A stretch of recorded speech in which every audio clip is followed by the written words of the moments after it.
ನಮಸ್ಕಾರ ವೀಕ್ಷಕರೇ. ಶೀಘ್ರವಾಗಿ ಶತ್ರುವನ್ನ ನಾಶ ಮಾಡಲು ಈ ಒಂದು ಯಂತ್ರ ತುಂಬಾನೇ ಉಪಯೋಗವಾಗಿದೆ. ಯಾವ ತರ ಈ ಒಂದು ಯಂತ್ರನ ತಯಾರಿಸಬೇಕಂದ್ರೆ, ಶುಕ್ರವಾರ ದಿನ ಅಥವಾ ಅಮಾವಾಸ್ಯೆ ಅಥವಾ ರವಿವಾರ ದಿನ, ಈ 3 ದಿನದಲ್ಲಿ ಯಾವ್ದಾದ್ರು ಒಂದು ದಿನವನ್ನ ತೆಗೆದುಕೊಂಡು ನಿಮ್ಮ ನಿತ್ಯ ಕರ್ಮಗಳನ್ನೆಲ್ಲ ಮುಗಿಸಿ ಸ್ನಾನವನ್ನ ಮಾಡಿ, ತದನಂತರ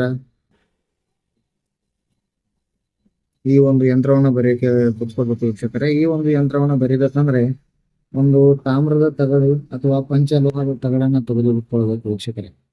ತಾಮ್ರದ ತಗಡಾದ್ರೂ ನಡೆಯುತ್ತೆ, ಇಲ್ಲ ಅಂದ್ರೆ ಪಂಚಲೋಹದ ತಗಡಿದ್ರೆ ನಡೆಯುತ್ತೆ ವೀಕ್ಷಕರೇ. ಈ ಒಂದು ಯಂತ್ರವನ್ನ ನೀವು ದಕ್ಷಿಣ ದಿಕ್ಕಿಗೆ ಮುಖ ಮಾಡಿ ಕುಳಿತುಕೊಂಡು ಈ ಒಂದು ಯಂತ್ರವನ್ನ ಬರೆಯಲು ಆರಂಭಿಸಬೇಕು ವೀಕ್ಷಕರೇ.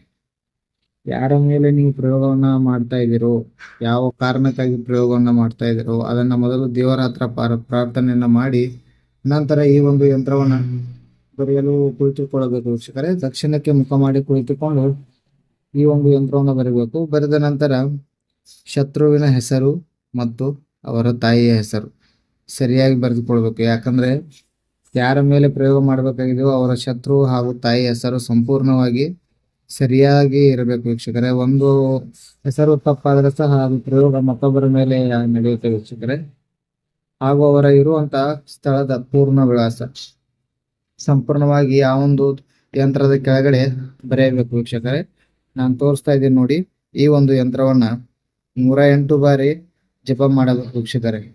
ಯಂತ್ರವನ್ನು ಬರೆದಾದ ಮೇಲೆ 108 ಬಾರಿ ಜಪಿಸಿ ಮಧ್ಯದಲ್ಲಿ ಶತ್ರುವಿನ ಹೆಸರಂತ ಇದೆಯಲ್ಲ, ಆ ಸ್ಥಳದಲ್ಲಿ ಶತ್ರುವಿನ ಹೆಸರನ್ನ ತೆಗೆದುಕೊಂಡು ಈ ಒಂದು ಮಂತ್ರವನ್ನ ಪೂರ್ತಿಯಾಗಿ 108 ಬಾರಿ ಜಪ ಮಾಡಬೇಕು ವೀಕ್ಷಕರೇ. ಆವಾಗ ಮಾತ್ರ ಈ ಒಂದು ಯಂತ್ರಕ್ಕೆ ಶಕ್ತಿ ತುಂಬುತ್ತೆ.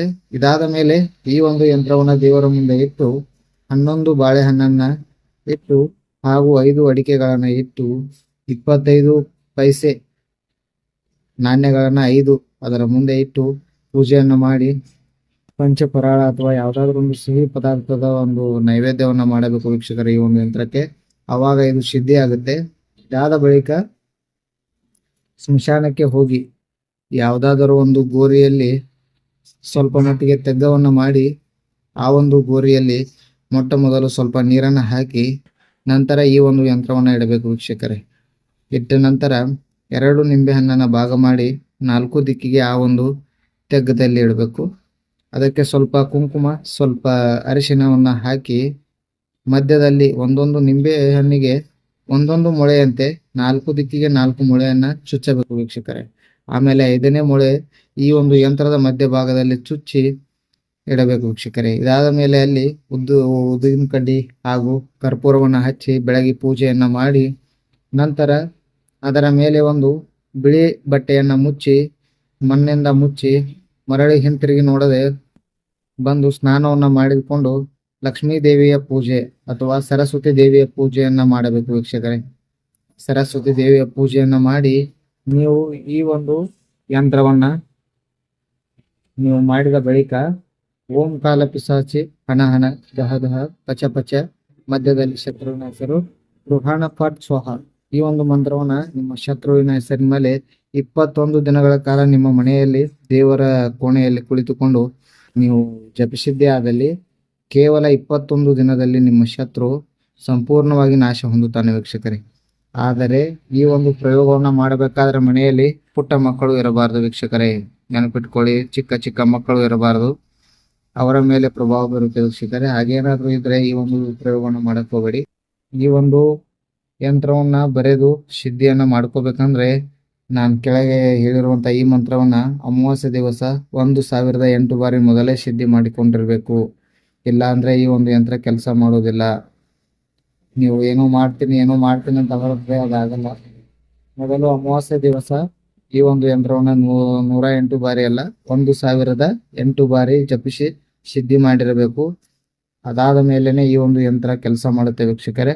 ನಂತರ ನಾ ಹೇಳಿರುವಂತ ಅಷ್ಟು ಮಾರ್ಗಗಳನ್ನ ನೀವು ಸಂಪೂರ್ಣವಾಗಿ ಮಾಡಿದ್ದೇ ಆದರೆ ನಿಮ್ಮ ಶತ್ರು ಶೀಘ್ರದಲ್ಲೇ ನಾಶ ಹೊಂದಲು ಸಹಾಯ ಮಾಡುತ್ತೆ ವೀಕ್ಷಕರೇ.